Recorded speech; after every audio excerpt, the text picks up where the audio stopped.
Una vez una iglesia invitó a un pastor a predicar. Ese pastor fue, predicó.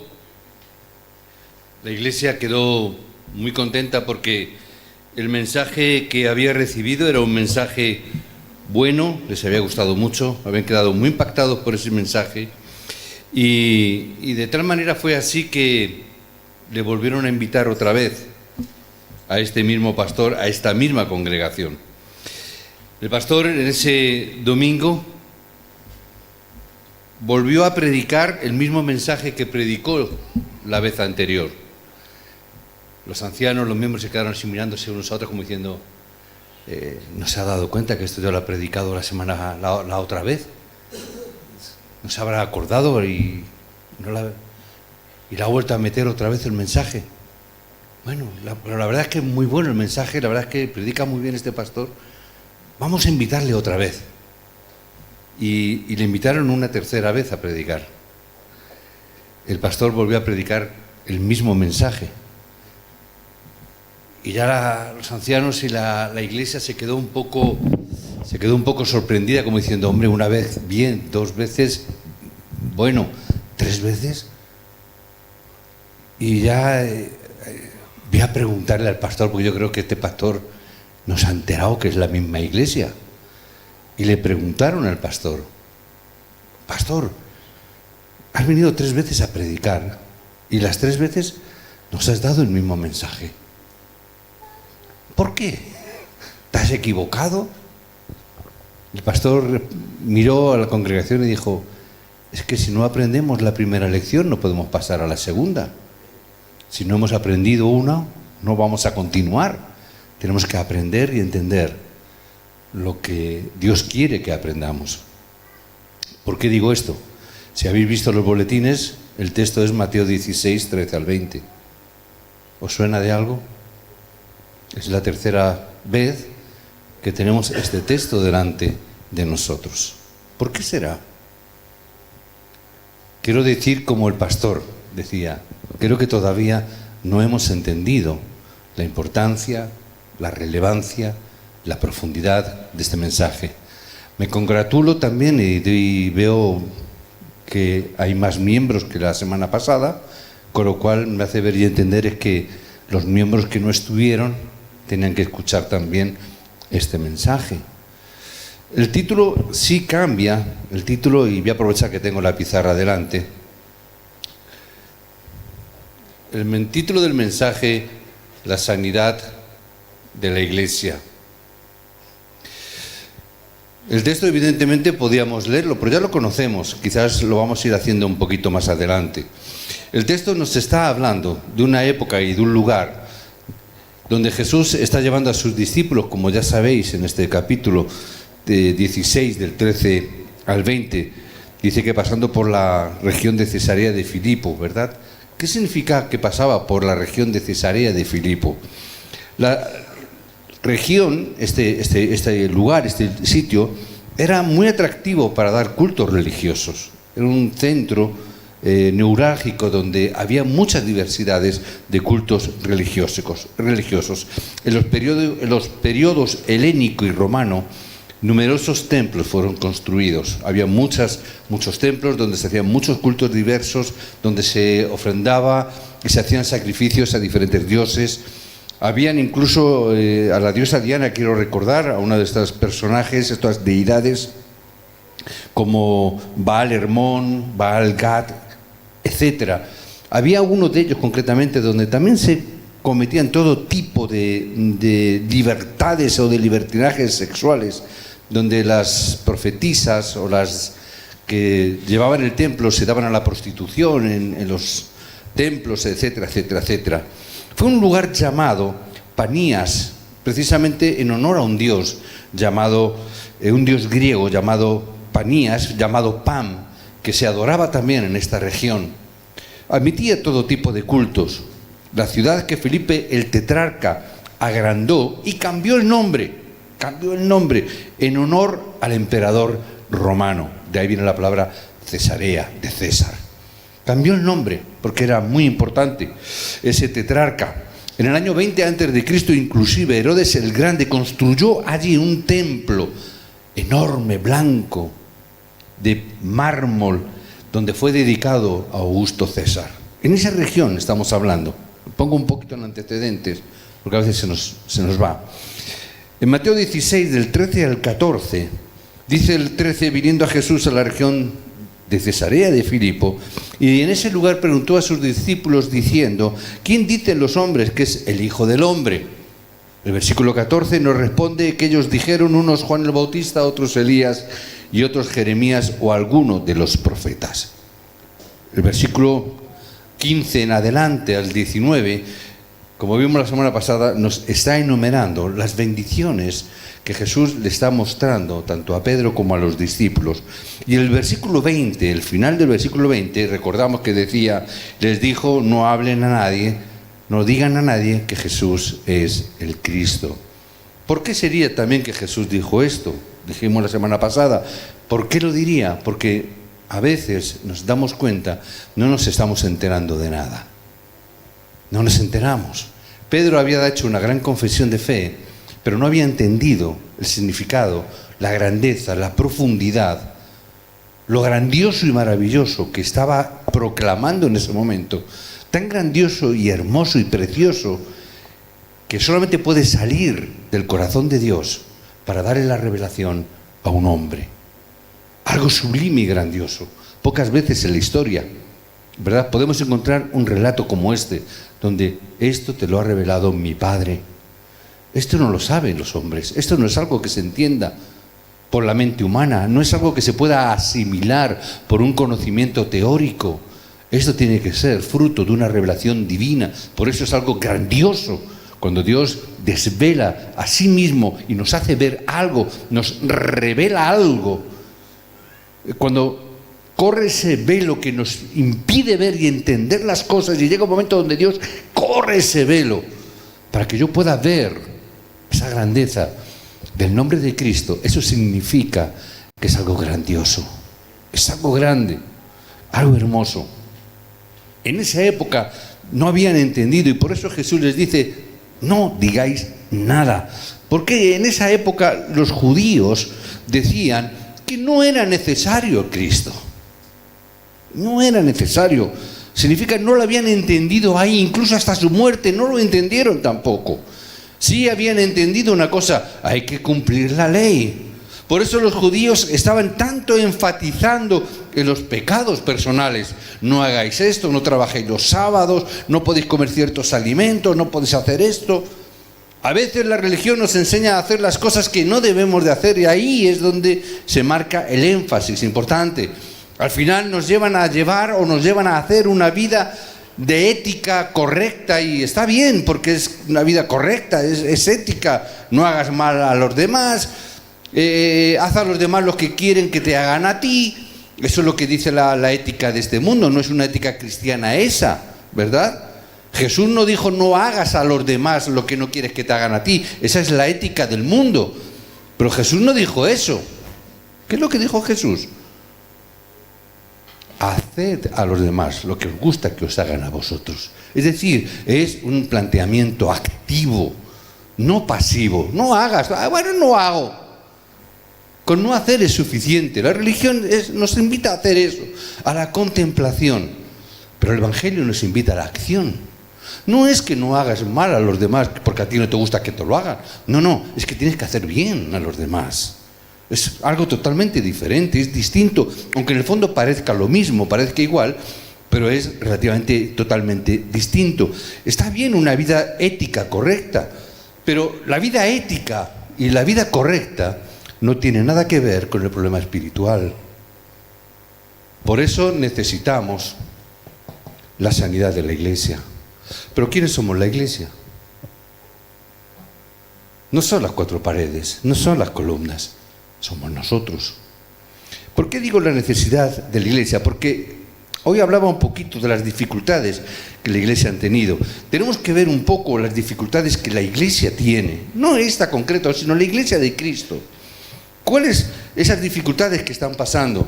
Hoy estamos viendo que hay unas grandes dificultades porque las iglesias tienen una vida religiosa, tienen una vida muy parecida a lo de los fariseos, donde se enfatiza mucho la ley, pero parece que nos hemos olvidado que Romanos 3:23 dice que no hay justo ni aun uno. Entonces, cuando hacemos énfasis en la ley, pero no hay justo ni aun uno, significa yo no voy a poderla cumplir. Siempre voy a ser deudor de la ley, siempre voy a estar sufriendo, porque no voy a poder cumplir la ley. No la puedo cumplir. Siempre voy a ser deudor. Eso es lo que nos habla la religión. Vosotros adoráis lo que no sabéis. Leemos en Juan 4, ¿verdad? Cuando iniciamos el culto. Juan 4, cuando está hablando con esa mujer. ¿Dónde hay que dar culto? Bueno, unos aquí, otros allí. Significa, no hemos entendido. Las iglesias están dando culto de cualquier manera, dan culto de cualquier forma. ¿Por qué? Porque no se dejan llevar por las costumbres y por la tradición. Son problemas que la iglesia está acarreando. ¿Por qué? Decíamos hace unas semanas, porque estamos no teniendo un proceso de renovación continuo, porque vamos muy lento. Creo que lo decíamos en Obreros. Si no estuviste claro, a lo mejor no entendéis. Pero hablamos de esa renovación continua y constante. Porque si no, tenemos que salir de esas costumbres y esas tradiciones. ¿Cuál es el problema que muchas veces nos estamos encontrando, por lo tanto, dentro de la iglesia? Nos encontramos que hay una gran ignorancia de los problemas espirituales.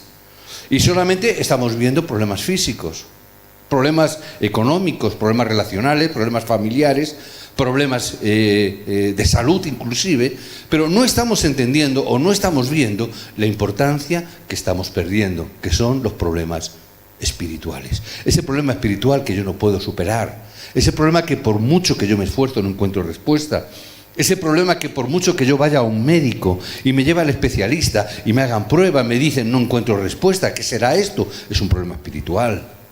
Sí que es verdad que se manifiesta en lo físico, pero su origen es un problema espiritual. Pero nosotros seguimos empeñados en solucionar las cosas físicas y dejamos las espirituales a un lado. La iglesia sigue esforzándose en las cosas físicas. Así es imposible llevar fruto. No puede llevar fruto. Es más, no debemos de llevar fruto si no estamos entendiendo el problema espiritual. Porque las personas que vienen a nosotros son personas que vienen con problemas espirituales. Si yo le estoy dando una solución que no es la que necesita, estamos haciendo un flaco favor a esa persona. La estamos condenando además. ¿Por qué? Porque la estás cerrando las puertas. Entonces, tengo que entender, y ya estamos en una época donde me da la sensación que la iglesia pierde esa dirección. No entender el problema espiritual. Quedarse solamente con las cosas físicas. Esto me lleva a pensar, hay una gran ignorancia de lo absoluto del Evangelio. Y el Evangelio es absoluto. A algunos no les gusta esta palabra, absoluto. En el mundo político, en el mundo social, son palabras gordas, no son palabras fuertes, no les gusta. Pero yo tengo que entender, el Evangelio es absoluto. ¿Qué me está llevando? Hoy decíamos, esa ignorancia de esas cosas me lleva a no estar entendiendo, a no comprender realmente lo que Dios me está diciendo. ¿Qué es lo que no entiendo? Hoy decíamos, solamente yo tengo que entender 4 textos. Con 4 textos que yo entienda de la Biblia, estoy entendiendo el Evangelio. Pero es que no los entiendo. No estamos entendiendo qué es lo que significan estas cosas. No sé lo que significa esa simiente de la mujer, no sé lo que significa. Preguntan muchas veces a la gente y no saben, no, la Virgen, que no sé qué, y un niño. Pero no están entendiendo el motivo y la razón de por qué Cristo tiene que ser Cristo. No entienden el motivo por qué tiene que venir la simiente de la mujer. No están entendiendo de por qué ocurren estas cosas, por qué era necesario todo esto. Cuando hablas del pecado original, todavía estamos teniendo una mentalidad de la Iglesia Católica. ¿Hasta cuándo? No es una cuestión de un problema de pecado original como la Iglesia Católica a veces nos ha hecho creer o nos ha hecho entender. A mí me enseñaban cuando era pequeñito en un colegio de monjas que el pecado original era el sexo, la relación sexual, porque Adán y Eva iban desnudos, iban haciendo por ahí como los conejos. Ahora que me explican a mí cómo van a crecer y a multiplicarse si no tenían relaciones sexuales. Pero llegó un momento donde ese era el problema. Por eso el sexo siempre ha sido malo y pecaminoso para la Iglesia Católica. Por eso no se puede tener relaciones sexuales Si no es para procrear, porque, caramba, no sé a qué disfrute, caramba. Porque la mentalidad de la Iglesia Católica parece que está sujeta, como decíamos la semana pasada, al sufrimiento, a la abnegación, a meterme en un cuchitril allí o en un convento, o meterme en una ermita, o meterme en una cueva y no mezclarme con el mundo, no hablar con nadie, no relacionarme con nadie. Cosa que es lo más antagónico del Evangelio.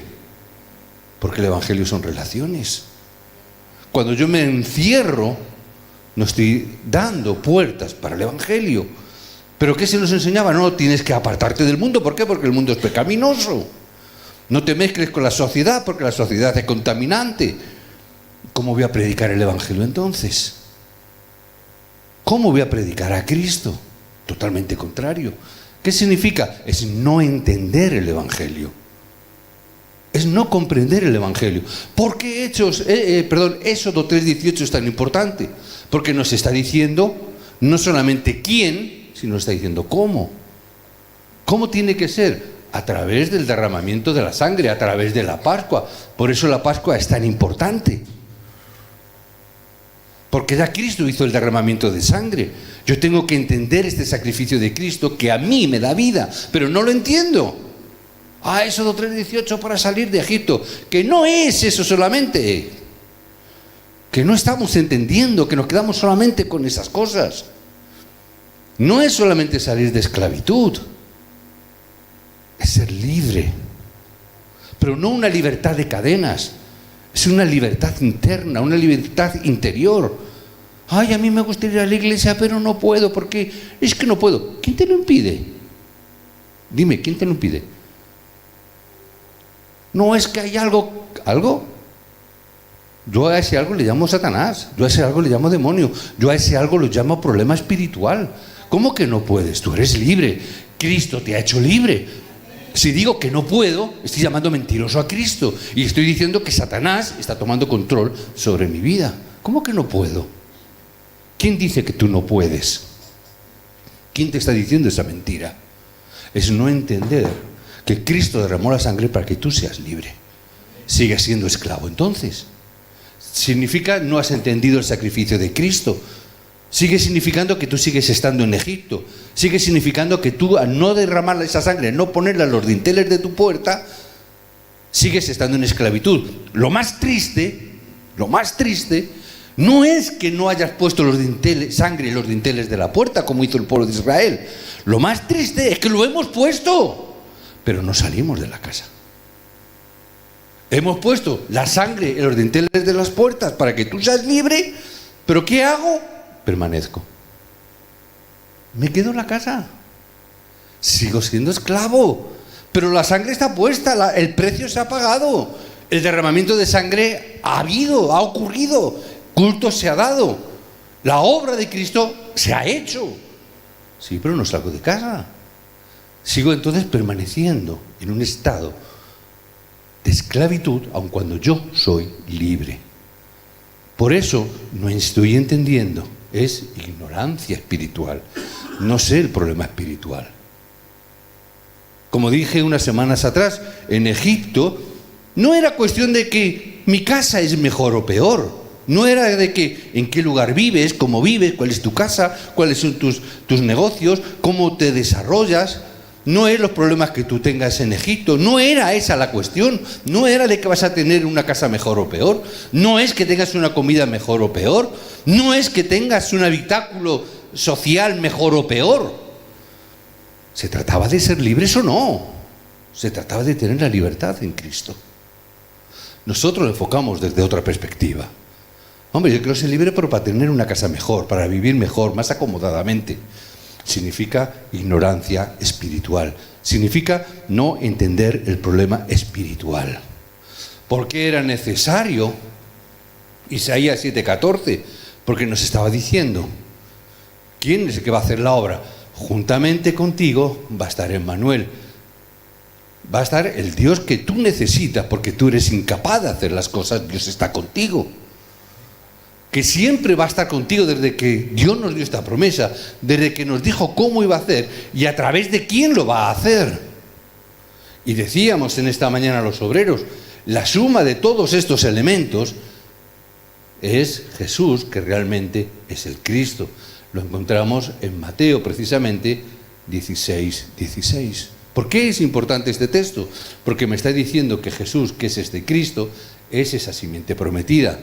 Es el protagonista de la Pascua, es aquel que ofreció su vida, es aquel que murió por ti, es aquel que derramó la sangre para que en los dinteles de tu puerta, de tu vida, tú hoy seas libre, que dejes de ser esclavo de las angustias del presente, de las cosas en las cuales estamos centradas, que no son y tienen nada que ver con el Evangelio.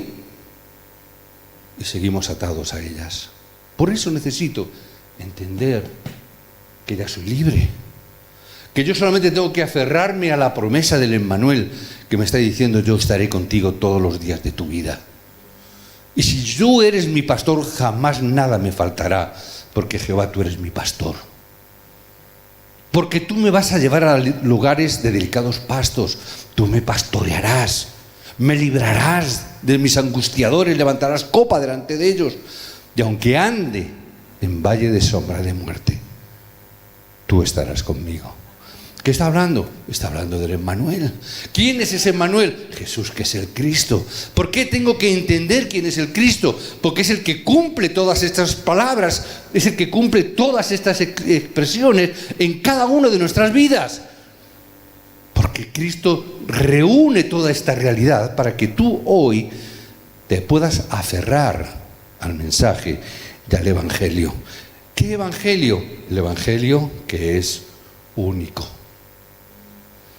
¿Cuántos evangelios conoces tú?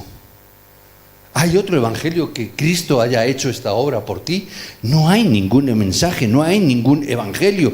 Por eso Pedro lo entendió. Cuando tú entiendes esta palabra, no importa lo que te pueda ocurrir. A veces digo, Pedro, ese cobarde, que cuando una criada misma, una simple criada, le identificó: ah, tú eres uno de los que iban con el nazareo, tú eres uno de esos. Pedro renegó de Jesús. Ni le conozco siquiera. ¿Os acordáis de ese relato? Ese hombre, cuando puede llegar a entender el secreto profundo de quién es Cristo, llega a entender que es el mensaje único que él necesita.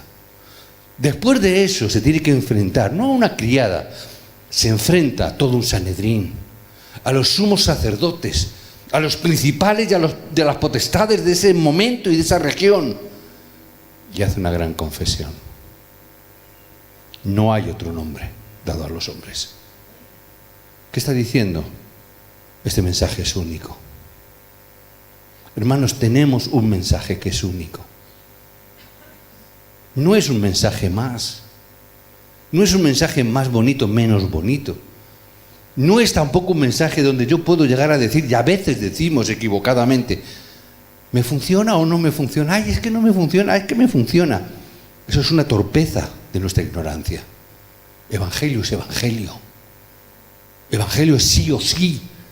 Evangelio no es funciona o no funciona. Evangelio, es único. Evangelio es. No que funciona o no te funciona. ¿Funcionarás tú o no funcionarás tú? ¿Creerás tú o no creerás? ¿Asumirás o no asumirás? Como decíamos la semana pasada, ¿tomaré esta palabra como una roca puesta en mi corazón o no? Pero evangelio es evangelio. Ay, es que a mí no me funciona. Eso significa no has entendido evangelio. Significa no has entendido evangelio. ¿Por qué 3 veces? No 3, 300, 3000 veces tendremos que repetir este mensaje. ¿Os acordáis? Lo más antiguo lo compartí alguna vez. Cuando a mí me predicaron por primera vez este mensaje, de otra forma, 2 horas de mensaje, llenando 3 veces una pizarra más grande que esta y borrándola y volviéndola a rellenar. Creo que Rosalía, que está por ahí, ¿sí? ¿Se acordará de esto o no te acuerdas de esto? ¿Te acuerdas tú de esto? Cuando vino el primer pastor coreano, que nos dio dolor de cabeza a todos, sí.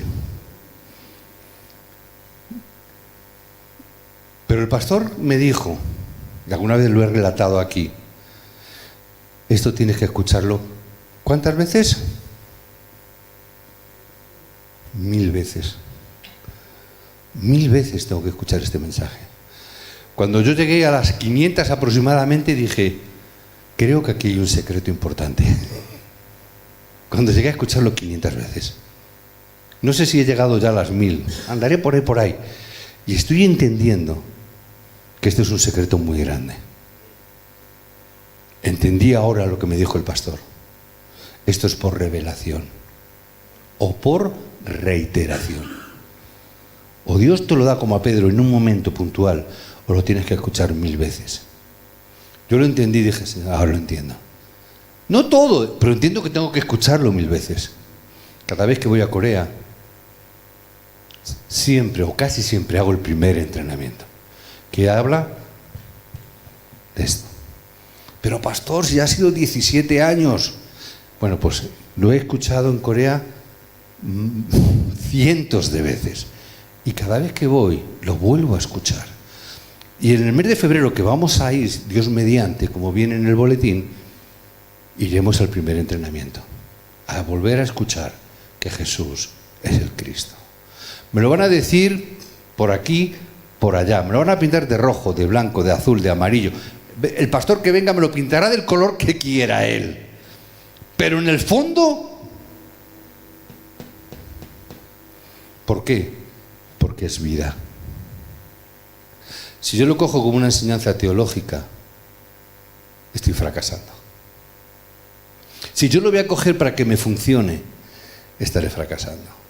Dije el domingo pasado, si yo vengo al culto para que Dios obre en mi vida un milagro, estaré fracasando. No significa eso. Tenemos que entender esto. Cuando una persona recibe el Evangelio, debe de tener continuidad y enseñanza de parte de la Iglesia.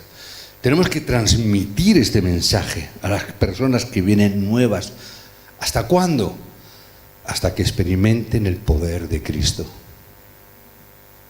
Hasta que la palabra que es viva y eficaz obre en tu vida. ¿Hasta cuándo vamos a repetir este mensaje? Hasta que se manifieste el poder de Cristo. No hay otra cosa. Mensaje es único. Vamos a pintarlo de otro color, pero el mensaje es único. Es como las paredes de esta iglesia. Mira, por arriba color crema, por abajo blancos. Está bien el color. A uno le gusta más el amarillo crema ese, a otro le gusta el blanco. Da igual, sigue siendo una pared. ¿Sí o no? Sigue siendo una pared. Píntalo del color que quiera. Fórralo de madera. Pero detrás sigue habiendo una pared. El mensaje tiene que estar colgado, siempre que tú des, siempre tiene que estar colgado del mensaje único. Tu vida tiene que estar centrado ahí. Por eso es que el caminar, necesitamos la guía, la enseñanza correcta. ¿Para qué? Para salir de todo misticismo, para que las personas y los creyentes no caigan en el humanismo, que no se caiga en ese legalismo llegando a ser hombres religiosos. No queremos hombres religiosos. Hombres ni mujeres religiosas. Todo eso es fruto porque son bebés espirituales. No pueden distinguir con claridad la luz de las tinieblas. A lo malo le llaman bueno y a lo bueno le llaman malo. No saben distinguir la religión de evangelio. Y te encuentras con esta realidad. No saben distinguir lo que es la religión de evangelio. Por eso hay problemas. Por eso vienen esas dificultades. Por eso perdemos la dirección. Pero si yo entiendo la palabra y el mensaje, yo también voy a tener la dirección correcta. ¿Dónde empezó el mensaje? El mensaje empezó en Jerusalén. Amén. Se extendió por toda la región de Asia. ¿Hasta dónde? Hasta que llegó a Macedonia. Y de Macedonia, ¿a dónde fue? Se extendió por toda Europa. Amén. Antes de extenderse por Europa, pasó por Roma, que era el centro neurálgico. Después se extendió por Europa. Y una vez que uno se extiende por toda Europa, ¿qué pasó? Pasó a Estados Unidos, cuando se levantó la Reforma, ¿verdad? Y después de levantarse a todos en Estados Unidos, empezó a haber ese movimiento misionero que llegó a todo el mundo. ¿Qué tengo que entender? Que yo necesito el verdadero evangelio para hacer la verdadera obra de la evangelización. No podemos hacer la verdadera obra. Dios no va a abrir las puertas si no estamos preparados para dar el verdadero mensaje, el mensaje correcto. A veces pregunto, los que tenéis niños, ¿tú llevarías a tu hijo a una guardería o a un colegio donde sabes que no se le va a dar un buen trato? ¿Alguien lo haría? Papás y mamás que tenéis niños, ¿dónde lleváis a vuestros hijos? ¿Os informáis? ¿Qué le van a enseñar a mis hijos? Ahora mi hija, que está, como sabéis, organizando para marchar a Santander, a vivir, a un pueblo de Santander, una de las cosas que más han mirado son los colegios que tiene la zona. ¿Qué enseñanza tienen? ¿Qué enseñanza no tienen? ¿Qué enseñanzas extraescolares tiene? ¿Por qué? Porque son sus hijas. No quiere llevarlas a cualquier colegio, quiere llevarlas al mejor colegio para que les enseñe las cosas más correctas. Dios va a dar a uno de sus hijos a un tuercebotas para que enseñe religión. Si tú enseñas religión, ¿qué Dios te va a dar? Religiosos. Si tú enseñas legalismo, ¿qué Dios te va a dar? Legalistas. ¿Qué te va a dar si no? Si yo soy un místico, ¿qué Dios te va a dar? Místicos. Si tú das evangelio, ¿qué te va a dar Dios? Discípulos. Si tú das evangelio, vas a dar discípulos. Pero si solamente sabes dar religión, te encontrarás con religiosos. Casaréis bien, os llevaréis bien. ¿Qué amiguitos somos? ¿Por qué? Sois religiosos los dos, ¿os entendéis? Los humanistas, os vais a entender bien con los humanistas. Por eso no salen discípulos. Si das evangelio, Dios te dará discípulos, porque te pondrá a sus hijos en tus manos. Este es un buen siervo. Este va a dar un verdadero mensaje. Este va a dar vida. Va a dar el mensaje de Cristo, que es el mensaje vivo. Va a dar vida. No va a dar religión. A este le voy a dejar a mi hijo. ¿Por qué? Soy padre que amo. Si yo soy torpe, soy mal padre, porque soy torpe, me equivoco y hago cosas mal, pero no dejo a mis hijos en manos de cualquiera, yo siendo torpe, hago eso, ¿Dios va a dejar a sus hijos en manos de un cualquiera? Hermanos, no. No es así. No funciona de esa manera. Pero somos muy místicos. No, pero es que Dios me ama, soy sus hijos, soy su hijo, y Dios me dará. ¿Por qué te va a dar eso? ¿Que no ama a los otros hijos? ¿Te va a dar un hijo para que lo destroces? ¿Te va a dar un hijo para que le caigas en el misticismo o le hagas caer en cualquier ese tipo de cosas? ¿Por qué pregunta Jesús eso? ¿Y cuál fue la respuesta de los discípulos? Juan el Bautista, ¿qué hablaba? El legalismo, Elías, el misticismo, Jeremías, el humanismo. Los profetas, ¿de qué hablan? De la religión. Era eso. Enfatizando en cosas.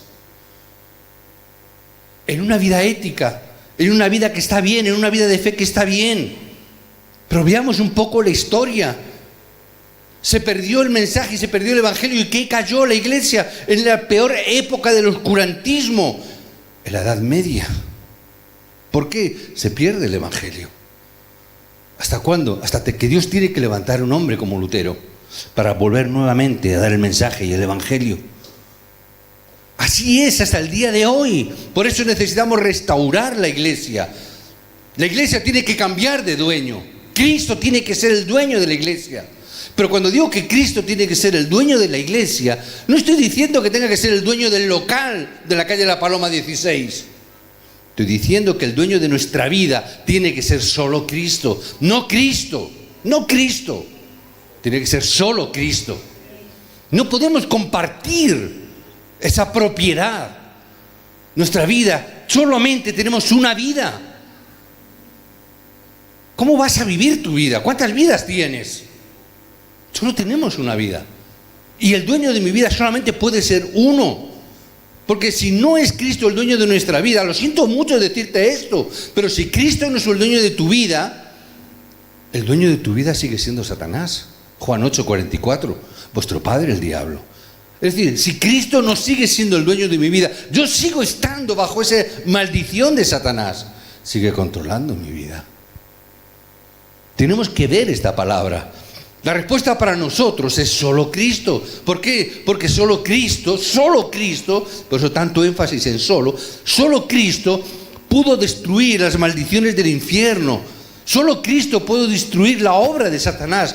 Solo Cristo pudo deshacer la obra del pecado original. Por eso decimos solo Cristo. Porque solo Cristo pudo hacer esta obra. Por eso completamente debemos de creer que Jesús es Cristo. Yo tengo que creer que este Jesús que es Cristo es el enviado que Dios nos ha dado. Yo tengo que estar enfocado en esta obra de Cristo. Pero sigue la gente pensando en enfocarse en las buenas obras, en la manera correcta de vivir, en la ética, la moralidad. Cosas que en el fondo traen confusión a la vida. No digo que estén mal, pero no es la obra de Cristo. Es solo Cristo. Y recibiremos la bendición de la iglesia. Decíamos la semana pasada sobre esta roca edificaré mi iglesia. ¿Sobre qué roca? La roca de Cristo. Si yo estoy fundamentado en esa roca, esa es la verdadera iglesia. Cualquier iglesia que no tenga el fundamento de la roca, que es Cristo, solo Cristo, no es la verdadera iglesia. La verdadera iglesia es la que está fundamentada en solo Cristo. Sé que quizás sea un poco, suene mal, siento decirlo de esta manera, pero no tengo otra manera de decirlo. Porque es solo Cristo. Dios, cuando estamos entendiendo solo Cristo, vendrá la autoridad sobre el Hades, porque esa es la verdadera fuerza y el verdadero poder que nace de solo Cristo. No habrá cosa que se te resista. A ti te daré las llaves del secreto, a ti te doy las llaves del reino. Es el verdadero secreto. Por eso tenemos que sanar la iglesia. Tenemos que edificar la verdadera iglesia sobre la roca que es Cristo. Amén. Necesitamos una iglesia sana. Necesitamos creyentes sanos. Amén. Porque la iglesia somos nosotros, cada uno de nosotros. Y Dios quiere traer la sanidad a nosotros.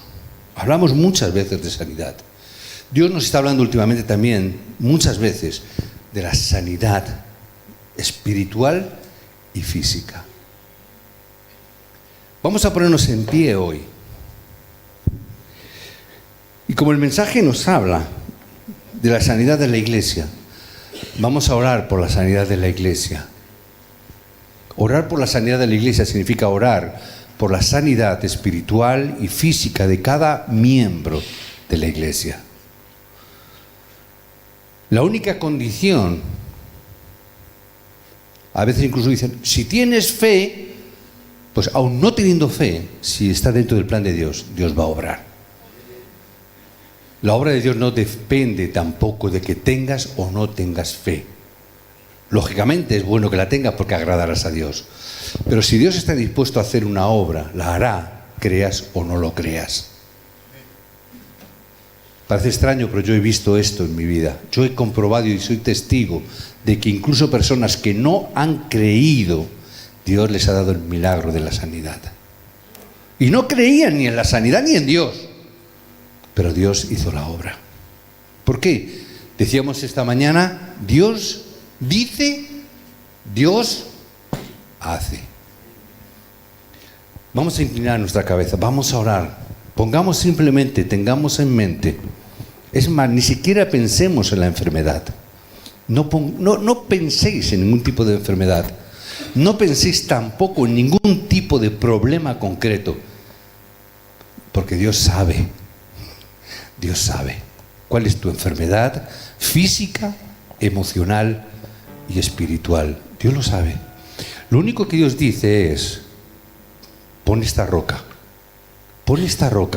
que es Jesús, que es Cristo. Pon esta roca, pon esta palabra como una roca en tu corazón. Pon esta palabra como esa roca en tu vida. No hace falta que pienses en tu enfermedad. No hace falta que pienses en tu problema. Simplemente pon esta roca en tu corazón y aférrate a la roca, que es Cristo. Amén. Simplemente ten esto en la mente. Ten 1 minuto, 2 minutos, para que mientras que esté orando, tú estés centrándote en la palabra, en el mensaje de Cristo, en el mensaje de solo Cristo. Porque solo Cristo es tu única esperanza. No hay esperanza en ninguna otra cosa, solo Cristo. Padre, oramos en el nombre de Jesucristo. Padre, oramos en el nombre que es sobre todo nombre. Oramos haciendo esta confesión de fe. Señor, oramos con esta roca, con esta confesión. Jesús, tú eres el Cristo, el Hijo del Dios viviente.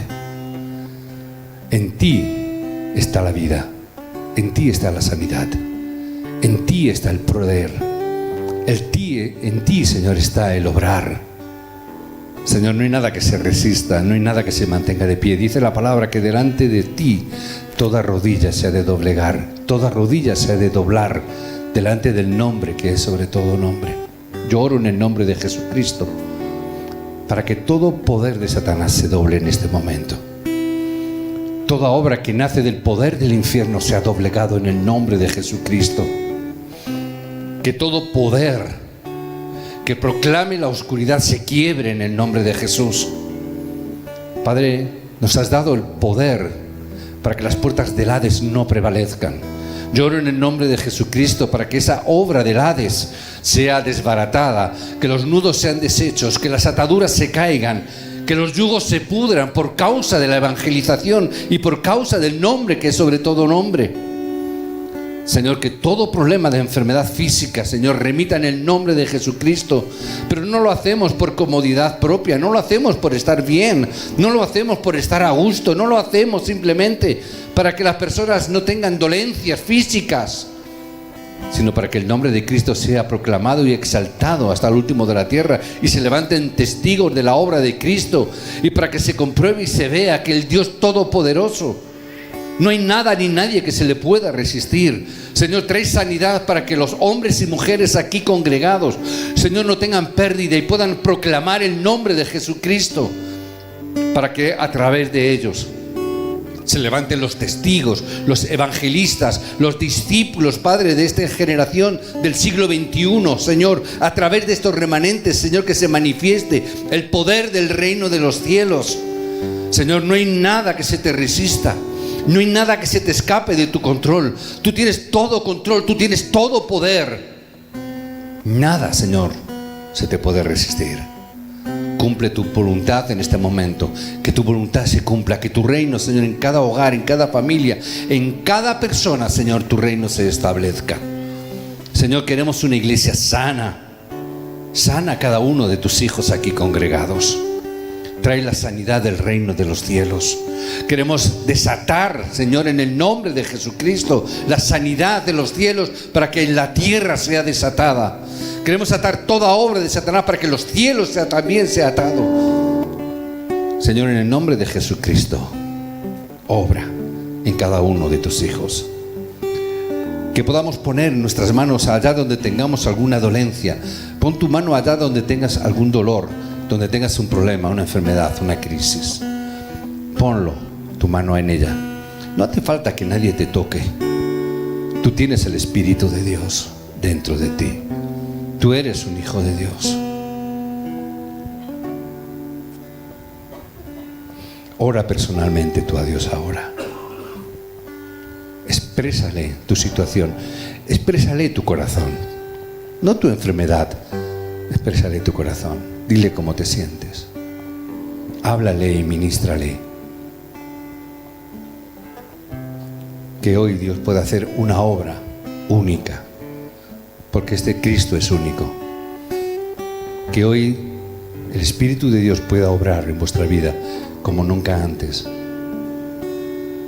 Que podáis levantaros como verdaderos discípulos de Cristo. Que el diablo no nos engañe más tiempo. Que pongamos el énfasis donde tengamos que ponerlo. Que dejemos las cosas que no son válidas, que no son útiles, que no sirven para nada, para tomar lo más grande, lo más hermoso, que es el nombre de Cristo.